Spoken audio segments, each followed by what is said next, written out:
안녕하십니까. 오늘 사도행전 13장에 있는 말씀 보도록 하겠습니다. 사도행전 13장입니다.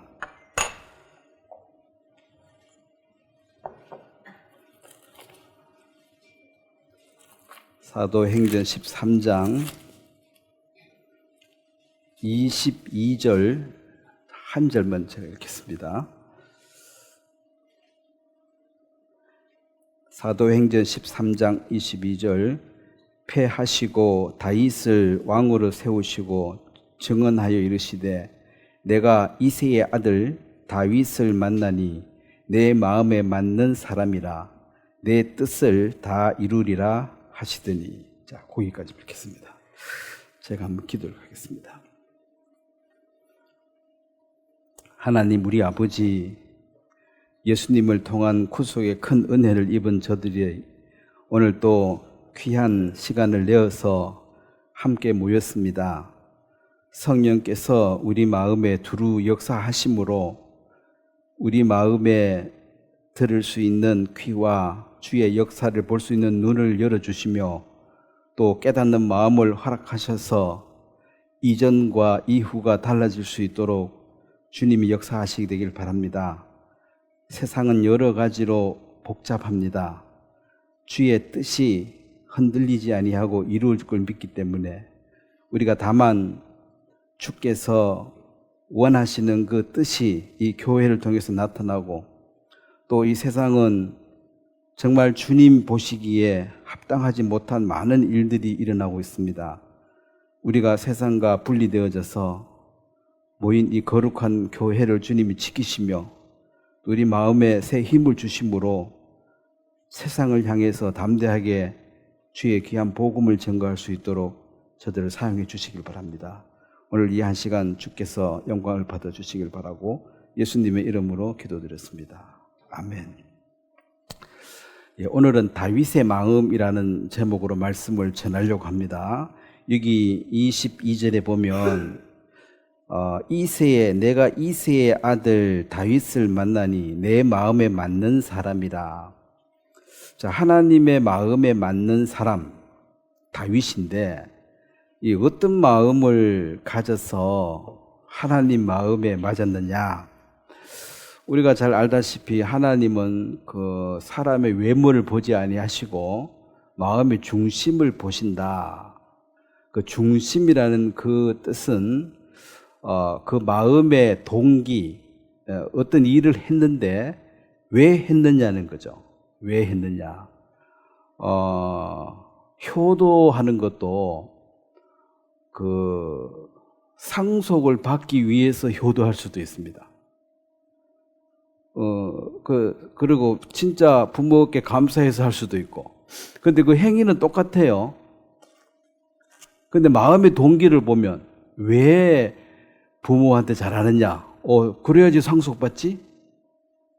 그럼 이 동기까지 다 알면은 그 효도가 아니죠. 효도를 가장한 그 뭔가 좀 노림수가 있는 거잖아요. 그래서 우리는 참 속을 몰라가지고 그래 속기도 하고 또 서로 속이기도 하고 속이기도 하고 이제 세상이 살아가는데 하나님은 누구한테 속을 일은 없죠. 항상 그 중심을 딱 보고 계시고, 실제로 하나님은 그 마음의 동기와 그 원인, 동기 그것만 받으시지 물질적인 것은 주님 받지 않습니다. 하나님이 필요한 게 우리한테 받아서 필요한 게 뭐가 있겠습니까? 아무것도 받을 게 없죠. 구더기 같은 야고보가 그랬는데 구더기한테 우리가 받을 게 뭐가 있습니까? 구더기가 아무리 좋은 걸 내한테 준다 할지라도 그 자기한테 좋은 거지. 내가 봤을 때는 그냥 더러운 거예요. 그래서 이제 하나님은 우리한테 바라는 게 사실은 물질적이나 눈에 보이는 것으로 뭘 빼앗아가고 이건 없습니다. 이걸 빼앗아가는 사람들은 다 교주들입니다. 교주. 인간은 욕심이 있어가지고 이제 어떤 핑계를 대더라도 어쨌든 뺏어가려고 그러고 자기 걸 지키려 하는데 이제 그 어떤 마음을 다윗이 품고 있어서 이제 하나님이 이를 통해서 일을 하셨는가? 우리가 알다시피 이 다윗이 왕이 될 때는 내 왕 시켜달라고 그렇게 말한 적은 없습니다. 사무엘이 와가지고 그 하나님이 이새의 아들들에게 기름 부어서 왕을 삼으라.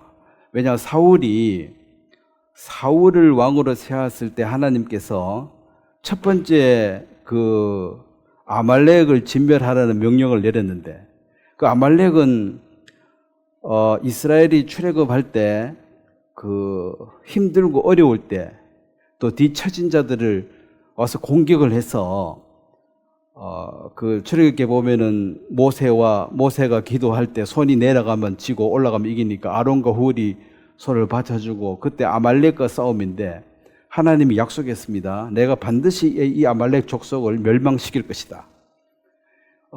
그것은 이제 하나님을 대적하는 자, 하나님하고 맞서려고 대적하는 자는 사단이죠. 사단의 그림자로서 이제 이 아말렉은 육신의 그림자, 마귀의 그림자인데 요걸 하나님이 반드시 없애겠다 그랬어요. 반드시.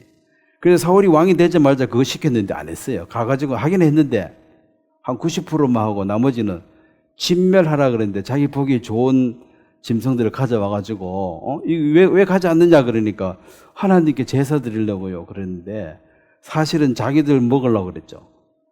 하나님께 제사 드리는 것도 하나님이 뭐 와서 고기를 먹는 게 아니잖아요. 요제가 흔들어가 놓고 나오고 다 자기들이 먹는 거예요. 사람들도 제사 열심히 지내는데 음식 그건 누가 먹어요? 조상이 와서 먹고 갑니까? 자기들이 먹는 거잖아. 그래서 제사 핑계 대고 옛날에는 뭐 쌀밥도 제사날 먹어보고 또 떡도 먹어보고 고기도 먹어보고 술도 먹어보고 좋은 거예요. 그 제사날을 손꼽아 기다리는 게 조상을 위함입니까? 자기 입을 즐겁게 하기 위해서. 우리 할머니는 그렇지 하나도 몰라도 온 동네 사람 그 제삿날 생일 다 외우고 있어요. 천재죠. 글씨 하나도 몰라도 다 외우는 거 보면. 왜냐면 그 먹는 게 너무 기다려지니까 손꼽아 잊어지지가 않는 거지. 그러면 옛날에 집에 다 갖다 주더라고. 갖다 주면 이제 먹고 그러는데 안 갖고만 막 이제 난리 나죠. 먹는 거 가지고 삐끼만 먹고 막 약도 없다 그러잖아. 그래서 이제 그런 게 보면 전부 다 중심을 보면 진짜 조상이 안 와서 다행이지. 진짜 귀신이 온다면 그 후손들 그 가만 놔두겠어요? 그 저거 뭐라고 지 좋아하는 거. 그 요즘은 아예 대놓고 피자나 치킨 시키고 제사한다 하는 게 어차피 지 먹을 건데, 그 조상이 안 먹고 내 좋은 거 가지고 먹지도 않은 거 뭘로 제사하냐는 거지. 그런데 하나님은 이제 우리 중심을 본다는 게, 네 무슨 뜻으로 그걸 했느냐, 그 왜 했느냐가 이제 중요한 거죠. 뭐 때문에 했느냐? 왜 와서 자꾸 찾아오고 효도하느냐? 제사 받으려고 그러지. 이제 그렇게 말을 안 하기 때문에, 그냥 뭐 보고 싶어서 왔지, 뭐 맛있는 거 사주려고 왔지. 이제 그렇게 보면, 이제 그 모양은 이거 확실한데 속을 뭐가 들은지 잘 모르는 거죠. 그래서 이 시간이 지나보면 이제 결국 속내가 드러나는데, 이 다윗의 마음에는 이제 그 양을 칠 때에, 그건 일상생활입니다. 그거 사람들 양 치는 게 일이니까. 이제 곰이나 사자가 왔을 때, 곰이나 사자가 나타났다. 이 말은 자기 힘으로 해결할 수 없는 문제가 생겼습니다. 자, 우리가 살아갈 때에 내 힘으로 해결할 수 없는 문제가 생기면은 그게 좋은 겁니까? 안 좋은 겁니까? 우리는 안 좋죠, 당연히 안 좋죠. 근데 이제 하나님을 의지할 때가 그때라는 것입니다. 내 힘으로 다 되는데 하나님한테 해결할 게 뭐 있습니까? 내 힘으로 안 되는 게 딱 생겨야지만이 이제 하나님을 의지하는 거죠. 그렇게 양을 칠 때에 곰이나 사자가 나타나는 게 안 좋아요. 안 좋은데 하나님 왜 보내시느냐? 네 능력으로 살 수 없는 문제가 생겼을 때 네가 나를 의지해야 된다. 그 의지하는 걸 이제 훈련을 시키는 거죠. 그래서 다윗이 기름 부음을 받고 첫 번째 주어진 일이 골리앗과 전쟁입니다. 근데 이게 전쟁이라는 게 목숨이 하나밖에 없기 때문에 전쟁은 정말 긴장되고 참 위험한 것이죠. 무서운 것이죠. 아차하면 죽으면 끝인데. 그래서 골리앗이라는 이 엄청난 문제를 만나기 전에 하나님은 그가 뭘 하든 상관없습니다. 어느 장소에서 일을 하든 그 일 중에 곰이나 사자를 보내가지고 내 힘으로 해결할 수 없는 문제를 주신다는 것입니다. 그거는 그 문제에 빠져가 죽으라고 주는 것이 아니라 그때 이제 하나님 뭐 찾을 데가 없잖아요. 누가 도와달라 할 데가 없잖아요. 그래서 하나님을 찾게 되어지는데 희한하게 곰과 사자가 돌 던졌는데 맞고 죽는다든지 도망가는 그게 해결. 한 번, 두 번은 우연이라고 말할 수 있겠죠. 어찌 하다 보니 그래 됐는가 보다. 자기도 정신없이 했으니까. 근데 그게 여러 번 반복되면 우연이라는 이 말 뜻도 사실은 하나님이 역사한 걸 우리가 설명이 안 되니까 뭐 우연히 가다 만났지 뭐. 우연이란 말은 그냥 우리가 그냥 쓰는 말이지. 하나님 편에서는 필연적으로 만나는 것입니다.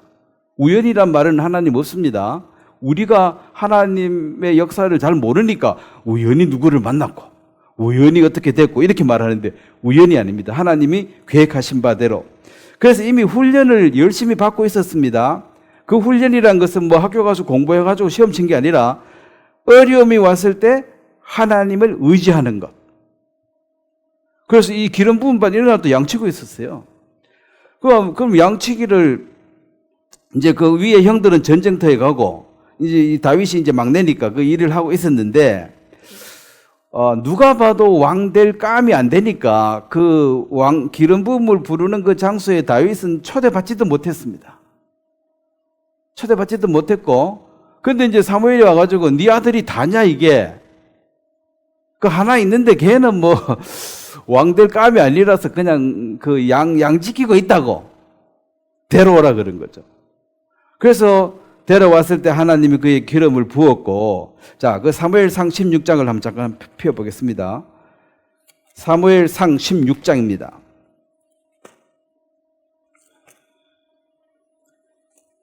(16장) 13절.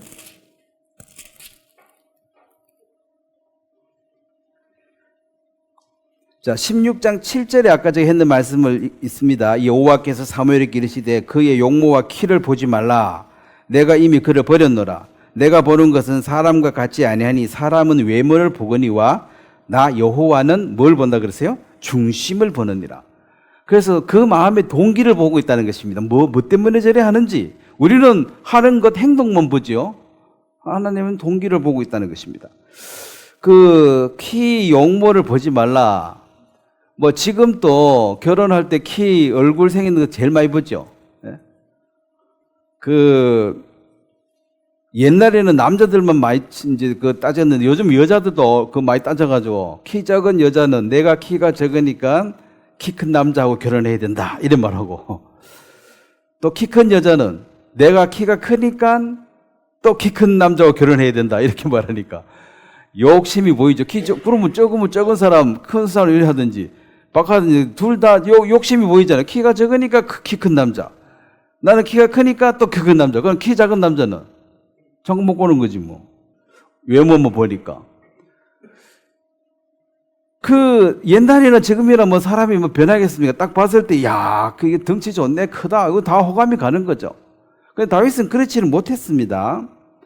13절에 보면 사무엘이 기름 뿔병을 가져다가 그의 형제 중에서 그에게 부었더니 이날 이후로 다윗이 여호와의 영에게 크게 감동되니라. 자, 하나님의 영이 이제 그와 함께 했기 때문에. 그리고 14절에는 여호와의 영이 사울에게서는 떠나고. 자, 이것을 여호와의 영과 성령은 다릅니다. 자, 하나님의 영. 이 영은 글 본 것처럼 들어갔다 나갔다 합니다.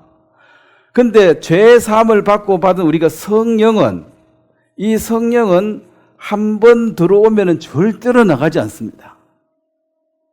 그래서 사무엘에게 임한 이 여호와의 영이 나가버렸다 그랬잖아요. 나가버리고 악령이 들어가지고 사울은 거의 귀신 들린 사람처럼 돼버렸어요. 왜? 하나님을 대적했기 때문에.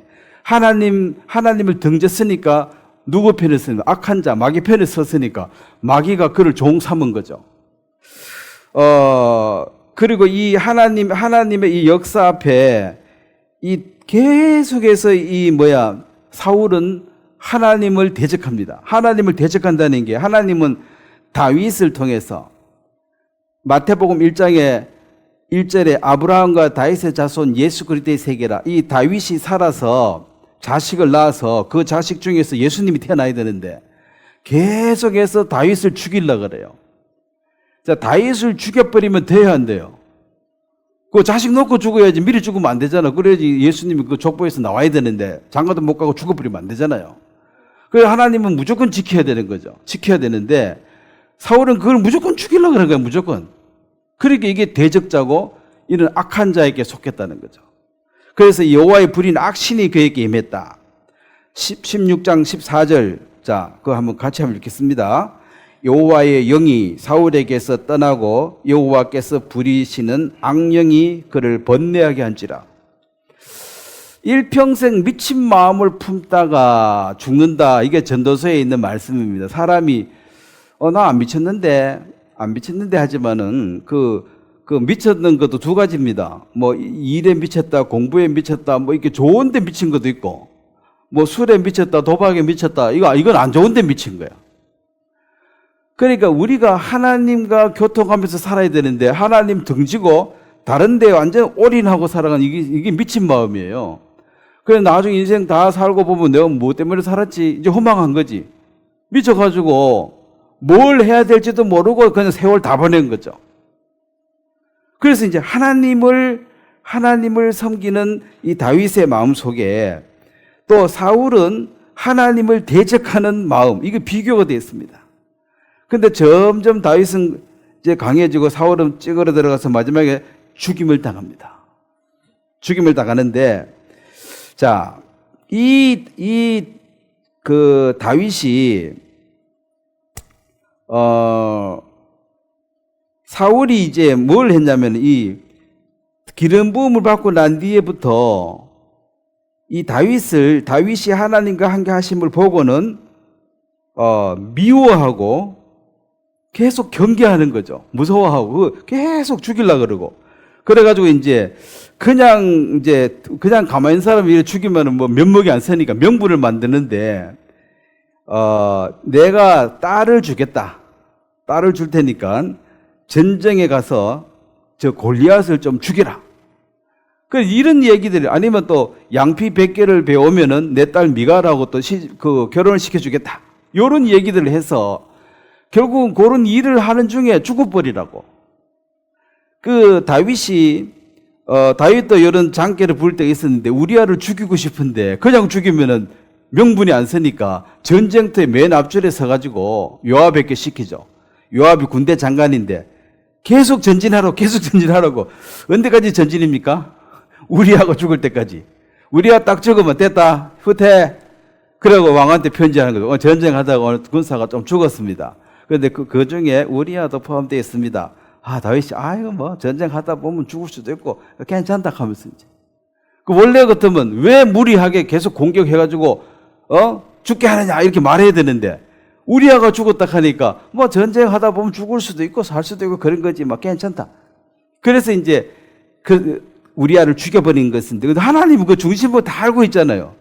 이번 전쟁은 적을 무찌르기 위한 전쟁이 아니라, 우리아를 죽여버리고 그의 아내를 빼앗기 위한 다윗의 그 장계거든. 다윗이 일평생 요 한 번 정직하지 못했다 그랬습니다. 그때는 이제 완전히 제정신이 아닌 거죠. 이 욕망의 눈이 어두워져 가지고 사람이 미쳐버린 거지. 정상이 아니에요. 나중에 후회할 일을 하게 되죠. 욕심이 그를 완전히 지배해버리기 때문에. 그래서 이제 거기 사무엘상 17장 다윗의 그 마음을 보면 17장 36절 제가 한번 읽도록 하겠습니다. 17장 36절 주의 종이 사자와 곰도 쳤은즉 살아 계시는 하나님의 군대를 모욕한 이 할례 받지 않는 블레셋 사람이니까 그가 그 짐승의 하나와 같이 되리다. 또 다윗이 이르되 여호와께서 나를 사자의 발톱과 곰의 발톱에서 건져내셨은즉 나를 이 블레셋 사람의 손에서도 건져내시리다. 사울이 다윗에게 이르되 가라. 여호와께서 너와 함께 계시기를 원하노라. 여기 보면 이제 골리앗이란 굉장히 3m 15, 3m 20되는 큰 사람이 그 갑옷 묵음에도 뭐 60kg 되는 갑옷을 입고 이 완전히 골리앗과 다윗 싸움. 이 세상에도 그런 말을 자주 쓰잖아요. 이 완전히 게임이 안 될 때 골리앗과 다윗의 싸움이네. 이 상대가 안 된다는 거지. 이 다윗은 그냥 보통 뭐 10몇 살이니까 뭐 한 고등학생 고를밖에 안 되잖아. 고를 애지 고등학생 같으면. 그런데 그 큰 장군 앞에 서는데 다윗의 태도가 내가 지금 전쟁하러 가는데 이게 내 힘으로 이기겠다는 것이 아니라 지금 자기가 간증을 하는 거예요. 네가 어떻게 지금 싸워 이기느냐 그러니까 첫 번째 이 하나님의 군대를 모욕한 이 할례 받지 못한 블레셋 사람을 내가 용서할 수가 없다. 다윗은 하나님을 경외하고 하나님을 사랑하고 하나님을 찬양하고 늘 그렇게 살고 있는데 그 하나님을 욕을 하니까 거기서 의문이 생긴 거죠. 어려운 이제 분노가 생긴 거야. 저놈이 도대체 지가 뭔데 하나님을 욕하느냐? 용서할 수가 없다. 자, 하나님 욕하 용서할 수 없다 해서 이제 나가는데 47절을 보겠습니다. 자, 47절에는 한번 같이 읽겠습니다. 또 여호와의 구원하심이 칼과 창에 있지 아니함을 이 무리에게 알게 하리라. 전쟁은 여호와께 속한 것인즉 그가 너희를 우리 손에 넘기시리라. 자, 여기 보면은 다윗은 첫 번째 하나님을 욕하는 것을 들었을 때 화가 났습니다. 견딜 수 없는 화가 났고, 자, 우리도 하나님이 다윗에게 많은 은혜를 베풀어 준 것이니까, 자, 세상에 이제 하나님 빼놓고 제일 우리에게 은혜를 많이 베풀어 주신 분이 이제 어머니 아버지죠. 근데 누가 와가지고 내 어머니를 욕하고 내 아버지를 욕하면 이거 듣기 좋네 그럴 수 있어요?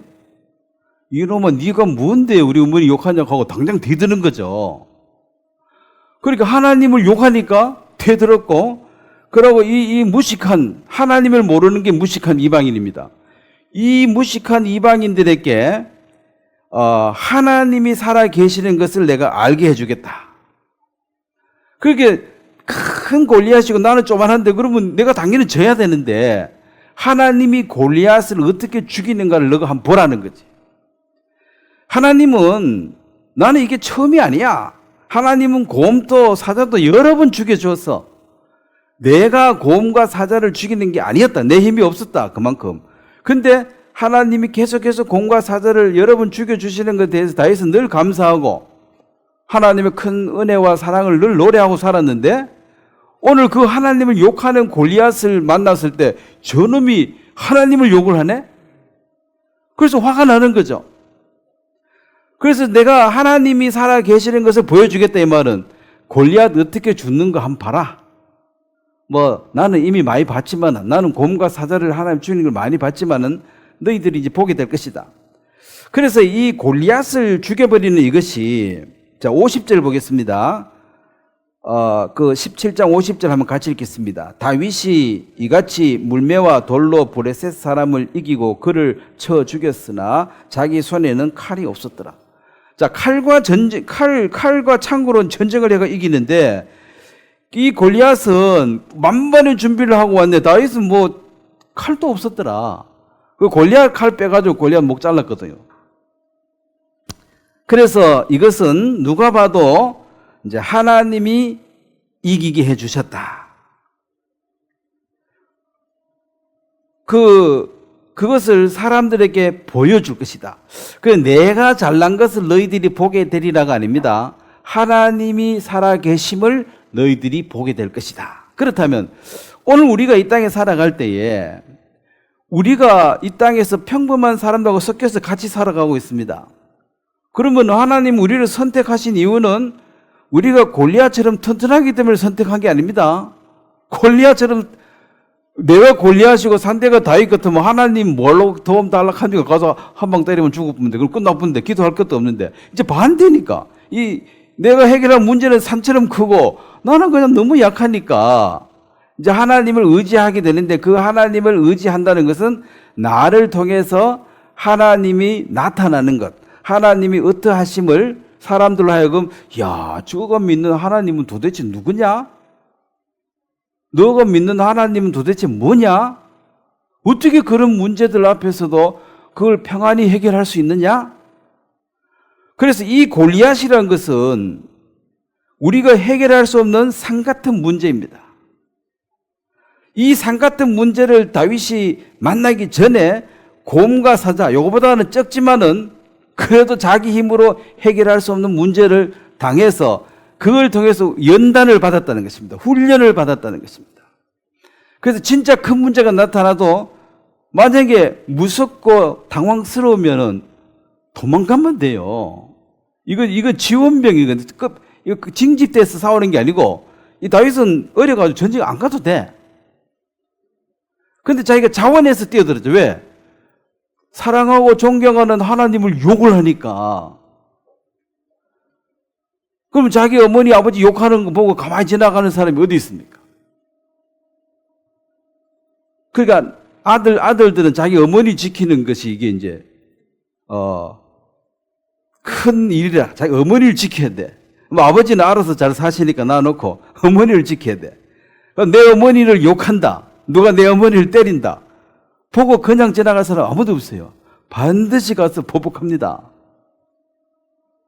왜냐하면은 그 어머니한테 받은 게 하나님 다음으로 많이 받은 거야. 다 받은 거지 어머니한테. 그래서 어머니한테는 다 할 말이 없어요. 따질 게 없어. 그래서 진짜 흉악범들도 마지막에 어머니 불러와가지고 하잖아요. 야야 뭐, 칼 들고 내려온나. 이 어머니 말고는 할 사람이 없어. 누구 말도 안 듣도 자기 어머니가 그렇게 얘기하면은 이 아무리 도둑놈이라도 저것만 있을 거 아니에요. 그래서 이제 잠깐 섬뜩하는 거야. 그리고 이제 내려놓기도 하고 막 계속 가기도 하고 막 완전 미쳐버리는 어머니 말도 안 들리겠지. 어지간하면 어머니 말은 듣습니다. 받은 게 뭐 한두 개가 아니거든. 다 받았거든. 그래서 이 하나님으로부터 다윗이 이렇게 연단되어지는 이 과정이, 그래서 우리가 구원을 받았을 때에 하나님 우리에게 아무 문제 없이 그냥 하루하루 지나가는 그것이 하나님 뜻이 아니라 우리를 물론 고생시키는 것이, 어렵게 하는 것은 본심은 아닙니다. 우리를 괴롭혀 놓고 하나님이 아이고 꽃이다, 아이고 재밌다 이런 게 아니고, 하나님 본심이 아니니까 하나님도 괴롭지만 이 훈련을 해야지만이 우리가 이 믿음으로 이 세상을 살아갈 수가 있습니다. 이스라엘 백성들도 홍해를 나오자마자 딱 도착한 곳이 어디입니까? 광야였습니다. 사막입니다. 사막. 여기서 어찌 살라고요? 한탄이 나온 게 당연해요. 애굽으로 돌아가자 한탄 나온 게 당연합니다. 우리가 그 사람들 욕하면 안 됩니다. 우리도 그런 상황 가면은 하나님 원망하겠어요, 안 하겠어요? 구원받고 신나가 왔는데 와보니까 사막이야. 먹을 것도 없고, 낮에는 더워 죽겠고, 밤에 추워 죽겠고, 어쩌라는 거는? 애굽으로 돌아가자. 이게 이제 육신이 눈으로 보면 세상이 그렇습니다. 그렇다면 능력 있고 사랑이 많으신 하나님이 왜 그 능력으로 구원해가지고 살기 좋은 데로 옮겨놓지 왜 그 사막에 갖다 놨냐는 거죠. 이제는 하나님만 의지해서 사는 법을 배워야 되기 때문에, 광야만큼 사막만큼 하나님을 의지하는 법을 배우기에 좋은 장소는 없습니다. 인간이 할 수 있는 것이 있어요, 없어요? 사막에는 아무것도 없습니다. 뭐 농업 박사님은 뭐 농사 지을 수 있어요, 거기? 박사도 뭐 물이 있고 뭐 탁이 있어야지 농사를 짓지. 사막인데 뭐 박사면 뭐 해요? 아무짝에도 쓸모없어요, 박사가 뭐고. 돈 많아도 필요 없습니다. 그건 돈은 건 휴지에 불과해요. 사막에 뭐 가격이 있어야 뭘 사지. 아무것도 없는데. 그래서 모든 인간의 능력은 거기서는 끝. 이제 하나님의 능력으로 살아가는 것입니다. 옷이 떨어지지 않았다. 만나, 에인젤스 푸드, 하나님이 천사들의 식량을 먼저 공급해 주죠. 그들이 거기에 40년을 살았습니다. 이 40년 동안 산 이유는 40년 동안 기다렸습니다. 그 불평한 사람 다 죽으라고. 40년 지나면은 태어나서부터 만나 먹었던 사람이 이제 나이가 40이 된 거예요. 그 위로 사람 이제 다 죽어야지, 불평했던 사람. 그래서 20살까지가 이제 그 군인을 못 뽑으니까 20살 이상을 이제 카운트하니까. 그럼 이제 다 죽어버리고. 그래서 이제 여호와의 군대라 그랬어요. 그들은 하나님을 의지해서 40년을 살아본 민족.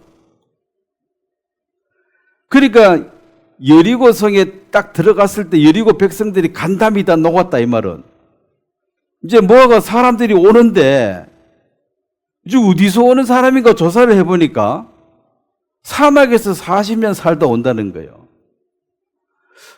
사막에서 40년 살았다. 그럼 이게 도대체 귀신인가 사람인가부터 의심이 가는 거지. 사막에 사람이 살 수 있습니까? 없습니까? 없지. 다 죽어야 되는데 살아가 와.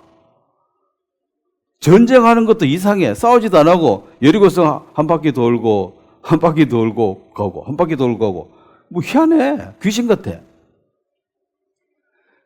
그들은 세상 사람들은 자기 노력에 농사지어서 먹고 살았지만은 그들은 하루 살아냈다면 하나님이 은혜를 베풀어서 사신 거고 한 달 살았다면 하나님이 한 달 은혜를 베풀어 주신 것이기 때문에 구원받은 사람에게 하나님은 그 광야로 인도한다는 것입니다. 그래서 이 다윗이 사자와 곰을 많이 쳐본 이 경험이 하나님을 의지하고 살아온 이 경험이 골리앗 앞에 서게 했고 골리앗 앞에 섰을 때 다윗이 두렵고 무서웠으면 도망가면 되는데 누가 시켰습니까? 자기가 자원했잖아요. 자원해서. 자, 하나님이 일은 자원해서 하는 것입니다. 하기 싫으면 안 하면 돼요. 자원해서 했습니다. 그리고 사울이 막 경품을 막 걸었습니다. 이기면은 그 세금도 면해주고 딸도 주고 재물도 주고 그런 것 그거 이제 얻으려고 사람들이 가라고 이제 걸었는데 딱 봐도 골리앗 앞에 가면 바로 죽는데 세금을 면해주고 돈을 주고 그게 지 죽고 난 뒤에 뭐가 필요해요? 아무도 지원 안 하는 거죠. 아무리 많이 걸어도. 왕의 사위가 되는 것, 왕의 사위 좋지만은 그것도 살아남아야 사위가 되지. 가는 순간 바로 죽음인데. 그래서 다윗 말고는 지원자가 한 명도 없었어요. 그런데 사울이 봐도 다윗이 이게 전쟁이 일고 끝지가 않으니까 너 어떻게 사올래 그러니까 이제 간증을 하는 거죠. 내가 곰도 죽어서 여러 번 죽였는데 하나님이 도와주셨다. 그리고 저것도 하나님 욕했으니까 저건 틀림없이 죽었다 이제. 이렇게 말하고 다윗이 나갔습니다. 이것이 바로 다윗이 하나님을 의지하고 경험하고 체험한 그것이 골리앗 앞에 서게 했고 골리앗 앞에 섰을 때 전혀 두려움이 없었다는 것입니다. 목사님 의아합니까? 만나봤습니까? 두려우면 도망갔겠지요. 도망 안 갔는 거 봐요. 누가 시켰습니까? 차원에서 한 거잖아요. 그래서 이 골리앗의 죽음을 통해서 이제 사울이 이제 결혼을 시켜야 돼요. 어쩔 수 없이. 원래는 죽으라고 했는데. 근데 이제 결혼을 바로 안 시켜주고 또 그 잔머리를 또 굴립니다. 자, 사무엘상 18장 27절에 보면 결혼을 시켜줘야 되는데 안 시키고 이제 미가를 첫째 딸 메렙은 메랍이죠. 메랍은 다윗하고 결혼하는 걸 썩 좋아하지 않았습니다. 왜냐면 이제 딸이 이제 컸는데 아버지가 딸한테 물어보고 이거 딸을 경품으로 건 게 아니고 이기면 내 딸하고 결혼시켜줄게. 이걸 사울이 그건 유혹해버렸으니까 이제 큰 딸은 가만히 생각해보니까 이상한 거예요. 조그만한 애한테 이제 결혼하려 싫다 이거지. 근데 이제 미갈은 그 다윗을 사랑했다 그랬어요. 그래가지고 이제 결혼시키는데 그래, 내가 그 미갈 결혼시켜줄게 하면서, 자, 거기 18장 20절부터 한번 보겠습니다. 20절 제가 읽겠습니다. 사울의 딸 미갈이 다윗을 사랑하매. 그러니까 이 메렙은, 자, 19절에 보면 사울의 딸 메렙은 다윗에게 줄 시기에 몰렛 사람 아드니엘에게 아내를 주었더라. 사실 요거 사울 왕이 약속을 어긴 것입니다. 골리앗을 무찔렀으니까 이 큰딸하고 결혼을 시켜야 되는데 큰딸이 안 할락했겠지. 근데 작은딸이 미갈이 할락하니까 아이 그러면 막 큰딸 대신 작은딸 어차피 뭐 그 사이가 된 건 사실이니까 그렇게 이제 하기로 했어요. 그래서 미갈이 다윗을 사랑하며 어떤 사람이 사울에게 이른지라 사울이 그 일을 좋게 여겼더라.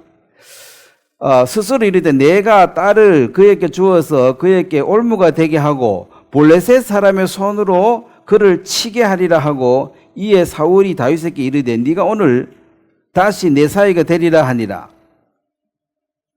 자, 요걸 이제 그 사울은 지금 다윗을 사이로 맞이하고 싶은 마음이 없어요.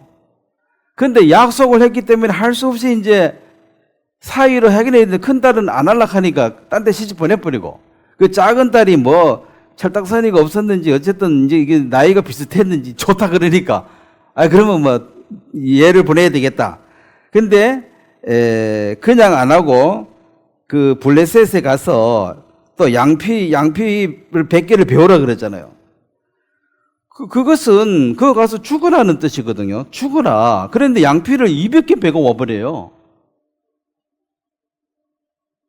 그리고 양피가 그겁니다. 포경 수술을 하고 똑같아. 그 앞에 껍질을 잘라오라는 거지.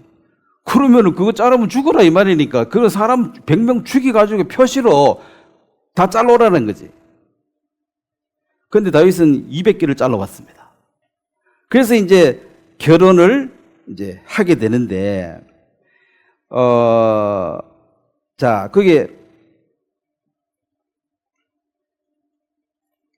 27절이죠. 27절 다윗이 일어나서 그의 부하들과 함께 가서 블레셋 사람 200명을 죽이고 그들의 표피를 가져다가 수대로 왕께 드려 왕의 사위가 되고자 하니 사울이 그의 딸 미갈을 다윗에게 아내로 주었더라. 이제 이렇게 결혼을 한 거죠. 이렇게 결혼을 했습니다. 그리고 28절에 여호와께서 다윗과 함께 계심을 사울이 보고 알았습니다.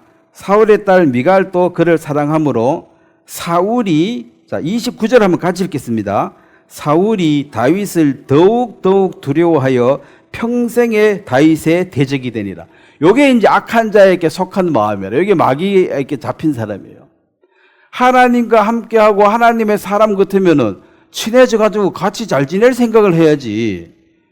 평생의 원수로 삼아 저놈을 죽여야 되겠다고 생각한 이것은 하나님의 반대편에선 악한 자에게 속한 자입니다. 지난주에도 가인은 악한 자에게 속해가지고 아벨을 죽여버렸잖아요. 죽일 게 아니라 야 제사 어떻게 하면 하나님이 응답하시노? 그 물어봐가지고 지도 그래 하면 되지. 근데 죽여버리잖아. 최초의 살인이죠. 예? 최초의 살인은 형이 아우를 죽이는 것입니다. 그래서 사람이 악해요. 애들이 아이고 애가 무슨 죄가 있는가 애도 그 욕심이 있습니다. 먹을 거 있으면은 아빠 먼저 드세요. 그리고 자기 먹어요. 자기만 먹으려고 그래. 아빠 없어요. 뺏으면 울고불고 난리나. 그래서 이제 효도는 이것은 배워가지고 나중에 되는 거지. 이건 본성이 아니에요. 원래 효도는. 그리고 어머니와 아버지가 자식 키우는 이건 본성이고 그렇게 하게 돼 있고 자식이 부모한테 효도하는 건 모든 짐승 중에 사람밖에 없어요. 근데 여기 이제 양심이 있어야 되거든. 받은 은혜에 감사해야 되는데 양심이 불량돼버리면 당연한 거 아니야? 이래 되면 이제 감사가 없는 거야. 감사가 없으면 효도할 게 없죠. 그 짐승하고 똑같이 돼버려요. 참 요즘 양심이 없어가지고 이 세상이 참 어지럽습니다. 상권 분립을 하면은 권력이 100이 있으면 각자 33%씩 써가지고 다 합쳐가 100이 돼야 되는데 누구 한 사람이 100% 다 써버리면 그러면은 행정부나 사법부는 힘쓸 게 없잖아. 그럼 대통령도 허수아비고 판사도 허수아비고 국회 입법이면 이제 100% 힘을 다 써버 있는 힘 다 써버리니까 뭐 다 탄핵. 근데 그게 법으로는 탄핵할 수 있어요. 근데 양심에 따라 해야 되거든. 그 왜 탄핵을 만들어 놨냐면 그 판사 중에서도 완전히 타락해가지고 누가 봐도 사형인데 무죄! 이렇게 판결 내리면은 불러가지고 저거 판사 못하게 파면시켜라. 그런 거예요. 그거는 이제 뭐 몇 년에 하나 나올까 말까 뭐 이런 건데 하루가 매일 그냥 탄핵시키니까 그럼 대통령도 혹 잘못할 수도 있잖아, 사람이. 그러면 이제 이거 확실하게 잘못했을 때 나라를 뭐 북한에 갖다 바친다든지 뭐 이상한 짓 하고 이런 거는 이제 꺼내놔야 되지만 그거는 어쩌다가 하면 하는 것인데 이건 날마다 한다는 거죠. 판사도 탄핵, 검사도 탄핵 뭐 그러니까 할 수는 있어요. 근데 그 사람이 권력 100 중에 한 3분의 1만 써있는데 100% 다 써버리니까 나머지 두 군데는 허수아비죠. 그 허수아비 대통령 하니까 열받아 안 받아. 그렇게 법을 어기가지고 뭘 해가지고 지금 난리잖아요. 실제로는 여기서 법을 어겼는데 이거는 그래도 탄핵할 수 있잖아. 그리고 여기도 나도 그럼 힘 있는 거 한번 써보자. 비상계엄 할 수 있잖아. 할 수 있죠, 대통령도. 근데 비상계엄 하더라도 옛날에는 87년 이전의 헌법에는 대통령이 국회 해산권이 있었습니다. 다 해산시켜보고 다시 선거하면 돼요. 근데 전두환 87년도 법에 만들 때 이제 그러면은 또 독재할지 모르니까 국회 해산권을 대통령 권한에서 빼버렸어요. 그리고 과반수 그거 하면은 비상계엄을 해제할 수 있는 법을 넣어가지고 독재를 절대로 못하게 해놨는데 지금 대통령이 독재하려고 뭐 2번, 3번 계속 하려고 그런 게 아니라 지금 한 번 하고 내려오려고 하는데 한 번을 좀 잘하려고 하는데 이거 반대하니까 지금 열받은 거잖아. 그래가지고 그 국회는 손대면 안 되는데 왜냐면 거기서 이제 탄핵해보면 이게 안 되니까 법을 어기고 가서 이제 막았다. 이게 이제 죄라 이거지. 그러니까 맨날 죄 지어도 증거 없으면은 괜찮고 하나라도 증거 나타나면은 이게 이제 감옥 가는 거예요. 무죄 원칙의 주의라서 증거 없으면 무죄입니다. 아무리 죄 많이 지어도 증거 못 찾으면 무죄예요. 이 재판에도 문제가 있죠. 그래서 제가 뭐 지난주도 말씀드렸지만 민주주의의 이제 그 유통기한이 다 됐다. 이 민주주의는 더 이상 안 통하는 게 양심이 있다고 전제하고 해야 되는데 양심이 없어져 버리니까 아니 그 케이크를 하나 샀는데 3명이 3분의 1씩 날라 몰락하는데 지 혼자 다 먹어버리면 나머지 2사람은 먹을 게 없잖아. 그러면 행정부나 사법부는 지금 눈치 봐야 되는 거죠. 그분 자꾸 날리니까. 그래 이게 한쪽에 너무 쏠려버렸다. 그럼 이걸 어떻게 할 수가 없잖아. 법이니까. 그래서 이제 민주주의는 수명이 다 됐고 뭔가 새로운 제도가 옛날에 왕정시대가 왕이 멍청한 게 자꾸 나타나니까 이게 안 되니까 왕정시대 끝나고 민주주의 바뀌었는데 세상의 모든 것은 시작이고 끝이 있습니다. 이 민주주의 이 제도도 수명이 다 됐다. 양심이 없으니까 이제 뭐 안 되는 거예요. 끝까지 뭐 있는 힘 다 써버리니까 나라가 지금 안 되고 있잖아. 골치 아파요. 자, 요런 증세들이 지금 세계 곳곳에 나타나는데 행정부가 자꾸 힘이 없어져요. 그러면 이제 강력한 독재자가 나타날 조짐을 자꾸 만드는 게 그게 강력한 그게 적그리스도가 나타날 수 있는 여건이 만들어지는 게 누가 한 사람 강한 사람이 나타나가지고 좀 일 똑바로 좀 했으면 좋겠다. 막이든 뭐든 일만 잘하면 내가 한 표 줄게. 이제 이런 식으로 분위기가 되어갈지 않을까. 이 민주주의가 지금 이제 수명이 다 됐습니다. 양심 자체가 없는데 양심에 따라서 뭘 하락하는데 국회에 뭐 양심이 없는데 양심에 따라서 뭘 하는 전제하에 만들어놨잖아요. 양심이 없으니까 이게 무너지는 거예요, 지금. 양심적으로 사는 사람이 요즘 귀해가지고 천연기념물 카드로 사람들 중에 착하게 사는 사람 보고 어이구야 이 천연기념물이 있네. 이 길이 보존해야 되겠다. 대부분 양심이 없다는 거예요. 자, 왜 또 일로 간지 모르겠네. 자, 분명한 것은 이 사울과 다윗의 이 싸움을 보면은 사울은 왕이고 힘이 있어서 무언가를 할 수 있지만은 다윗은 아무 힘도 없지만 하나님 한 분 의지하고 사울은 모든 것을 의지해 다윗을 죽이려 하는데 실제로는 사울이 죽을 고비를 2번 있었는데 다윗이 살려줬습니다. 그래서 이 사울도 멍청하지만 알긴 알아요. 사울이 뭘 아냐면은 사무엘상 24장을 한번 보면 사울이 다윗 앞에서 이제 살려주니 자기 같으면 죽여버리는데 다윗은 살려줬거든 2번이나. 왜 살려주면 다윗은 하나님이 나를 왕으로 세워준다고 약속했기 때문에 왕 세워줄 때까지 기다렸습니다. 그 앞에 왕 죽이고 왕 되는 게 아니고 원래는 다른 사람 같으면 죽여버리고 왕이 되면 돼요. 쿠데타 하는 거죠. 여기 24장 20절에 보면 이제 사울이 다윗이 이제 자기를 죽여도 되는데 안 죽여 살려주니까 20절, 21절 한번 2절을 한번 같이 읽겠습니다. 보라, 나는 너가 반드시 왕이 될 것을 알고 이스라엘 나라가 내 손에 견고히 설 것을 아노니 그런즉 너는 내 후손들을 끊지 아니하며 내 아버지의 집에서 내 이름을 멸하지 아니할 것을 이제 여호와의 이름으로 내게 맹세하라 하니라. 자, 이게 뭔 말이냐면 이게 미쳐가지고 내 다윗 죽이러 쫓아다니다가 자기가 이제 죽을 수밖에 없는 처지인 다윗이 안 죽였거든요. 그런데 그때 정신이 잠깐 돌아온 거야, 이제. 너는 진짜 하나님의 사람이다. 나 같으면 벌써 죽였는데 원수를 안 죽여줬으니까. 그래서 하나님의 사람이고 여기 보면은 반드시 네가 왕이 될 것을 내가 안다 그랬잖아요.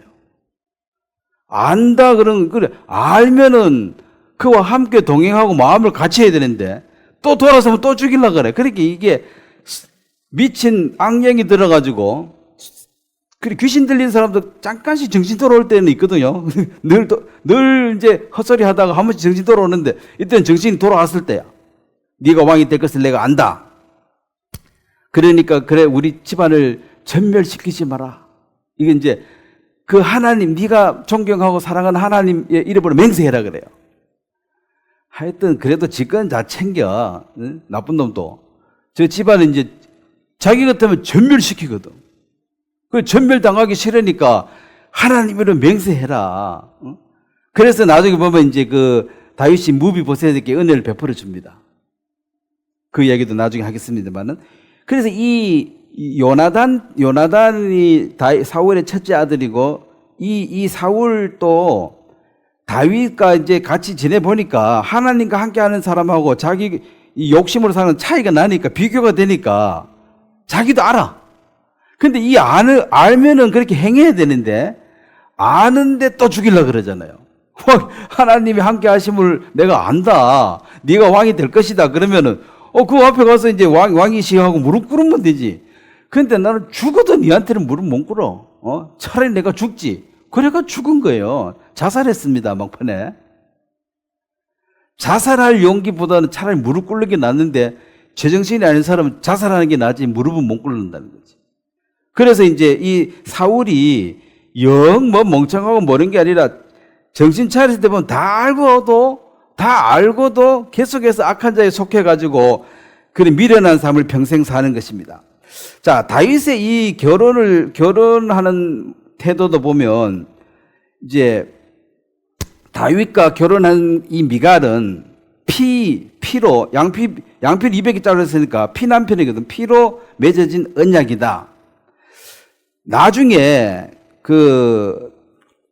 사무엘 하 3장에 보면 이제 세월이 지났습니다. 사울이 죽고 이스라엘 전체의 왕이 되어 달라고 아브넬이 와서 이제 우리 북이스라엘 유다 둘 다 엄쳐가지고 왕이 되어 달라고 통일국가 왕이 되어 달라고 요청을 했을 때 다윗이 보통 사람 같으면은 왕 시켜준다고 하면 어이구 좋다고 왕하면 돼요 금방. 근데 나는 한 가지 조건을 들어주면 왕을 하겠다 그래요. 그 조건이 뭔지 아십니까? 자, 그거 한번 찾아보겠습니다. 사무엘하 3장. 사무엘하 3장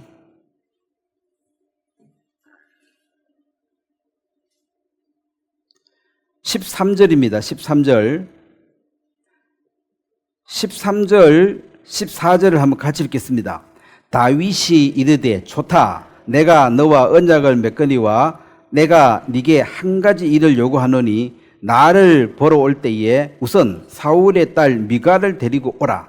그리하지 아니하면 내 얼굴을 보지 못하리라 하고 다윗이 사울의 아들 이스보셋에게 전령을 보내 이르되 내 처 미갈을 내게로 돌리라.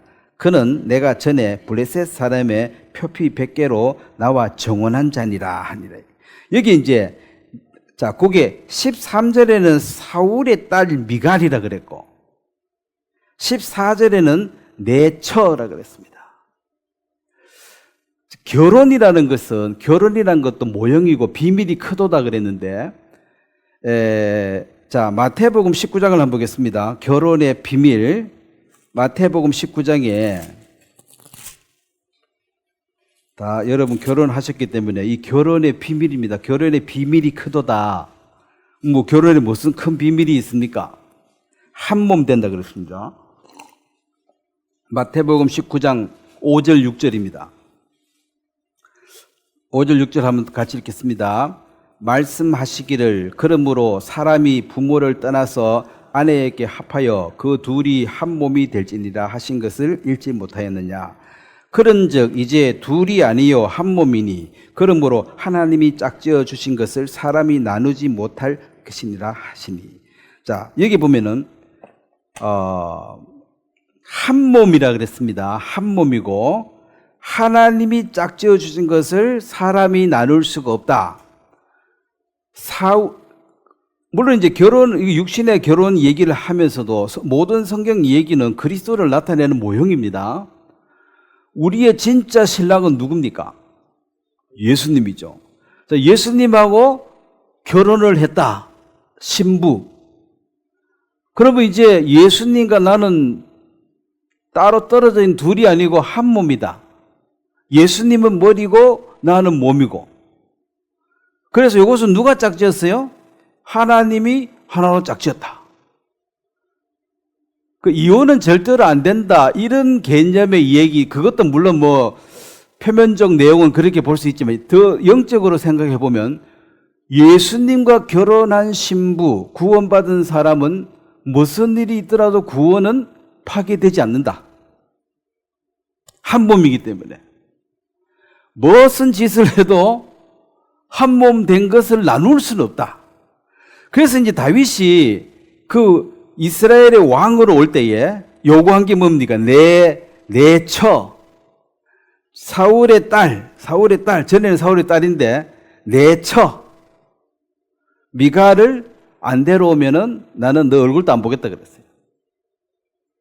왕자리 준다는데 빨리 받으면 되는데 그 조건이. 자, 그게 뭘 가르칩니까? 예수님이 이 땅에 왕으로 재림하실 때에 누구를 찾아요? 내 처. 첫 번째 조건. 첫 번째고 두 번째고 이거 조건 하나밖에 없어요. 이 세상에서 다시 오실 주님이 찾는 사람은 신부들 하나밖에 없습니다. 이 땅에 귀한 건 예수님 눈에는 아무것도 없어요. 내 처. 데려오면은 왕이 되고 옆에 앉으면 왕비가 되는 거죠. 그래서 이 결혼의 비밀이 크다 이 말입니다. 이 교회의 비밀이에요. 자, 사도 바울은 결혼의 비밀이 크다 해놓고도 자기는 결혼도 안 했잖아. 가능하면 안 하는 게 좋다 했잖아요. 물론 해도 좋다 그랬어요. 해도 좋고 안 해도 좋은데 굳이 물으면은 안 하는 게 더 좋다. 왜 자기는 선교사처럼 그래서 하는데 이 식구 데리고 다니려고 하면 보통 힘든 게 아니거든. 베드로 봤잖아. 결혼해가 들고 다니기 얼마나 불편한 걸 봤잖아요. 혼자 다니기 훨씬 편하고 좋지. 그래서 이제 구원이 취소되느냐 안 되느냐를 자꾸 따지는데 행위론자들이 구원받은 사람이 뭘 잘못하면 취소된다 그렇게 말하면은 성경적이지 않습니다. 왜냐하면 이 미갈이라는 이 여자가 이 여자가 여기가, 이 여자가, 또 시집을 또 한 번 더 가버렸어요. 그 다윗은 아버지가 죽인다 하니까 쫓겨다닐 한 번 더 가붙고, 그 다음에 이 미갈의 그 마음의 태도를 보면, 다윗 편에 완전히 선 게 아니에요. 아버지가 지금 왕의 힘이 세니까 아버지한테 기대 가지고 사는 거라. 결혼은 했는데 부모를 떠나야 되는데 부모를 안 떠나고, 부모가 왕이고 힘이 세니까 왕궁에 사니까 편하잖아요. 그 다윗 따라가면 어떻게 살아야 돼요? 그 거지처럼 그래 살아야지. 그 아버지 집에 있으면은 좋은 거야. 그래서 아버지 집에 머물러 있어서 결혼을 했는데 생활을 안 하는 거야, 이거. 이 불량이죠. 이게 뭐냐면, 구원은 받았는데 구원받은 자로서 삶은 안 살아가는 거죠. 왜 안 살아갑니까? 세상에 단 것을 그걸 이제 맛봤기 때문에. 아버지 집에 있으니까 편하거든. 시집 가기 전에 딸들이 최고로 좋을 때 아닙니까? 아버지 집에 있을 때. 이거 시집 가면 그날부터 고생이라. 남편하고 아버지하고는 천지 차이입니다.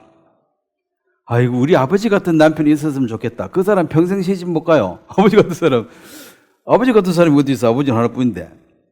그러니까 이게 마음의 태도를 한번 보면 19장, 사무엘상 19장을 한번 보겠습니다. 미갈이 어떤 태도를 갖고 있는가? 자, 성경은 여러분이 얘기하지만 이 성경은 어떤 경전이 아닙니다. 훌륭한 글 모아놔가지고, 야, 이 말씀 좋다. 나도 이리 지키고 살아야지. 이런 경전이 아니고, 이건 사실을 다 적어 놓은 거예요, 사실 있는 그대로 다 적어 놨기 때문에 사람의 마음이 다 보입니다. 사무엘상 19장 17절 한번 보겠습니다.